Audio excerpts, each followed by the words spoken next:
आप देख रहे हैं एक प्रतापी राजा की कहानी। एक समय में एक प्रतापी राजा था।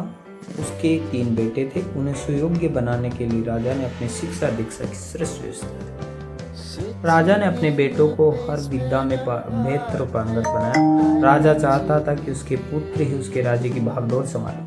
जब राजा बूढ़ा हो गया तो उसने अपने सभी पुत्रों को अपने पास बुलाया और कहा, पुत्र, अपने राज्य में नाशपाती का एक भी पेड़ नहीं है, इसलिए मैं चाहता हूँ कि तुम सभी एक पेड़ की खोज में जाओ और वापस आकर मुझे ये बताओ कैसा होता है। लेकिन राजा ने एक शर्त भी रखी कि तीनों बेटे अलग अलग 4-4 माह के अंतराल में जाएंगे।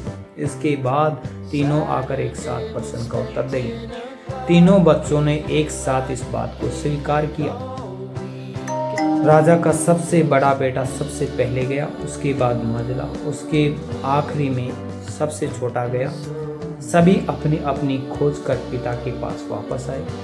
राजा ने सभी से बारी बारी से पूछा कि बताओ वृक्ष कैसा होता है। सबसे बड़े बेटे ने उत्तर दिया और कहा कि पेड़ बहुत अजीब है, उसमें ना कोई पत्ती है ना कोई फल, वह एकदम सूखा है। यह सुन तुरंत ही मझले बेटे ने कहा, नहीं तो वृक्ष तो बहुत हरा भरा होता है, लेकिन उसमें फल नहीं लगते, बस यही एक बड़ी कमी है। यह सुन तुरंत ही छोटे बेटा बोला, मेरे दोनों बड़े भाई किसी अन्य वृक्ष को देखकर आ गए। नाशपाती का पेड़ हरा भरा होता है, फलों से लदा हुआ होता है, मैंने खुद देखा है। तीनों बेटे अपनी अपनी बात पर अड़ गए।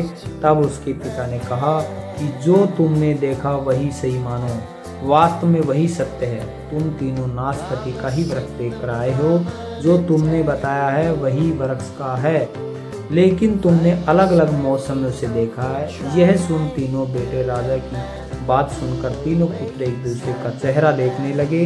राजा आगे कहने लगा, पुत्रों, मैंने जानबूझकर तुम तीनों को अलग अलग मौसम में भेजा था। ऐसा मैंने तुम्हें जीवन की एक गहरी सीख देने के लिए किया।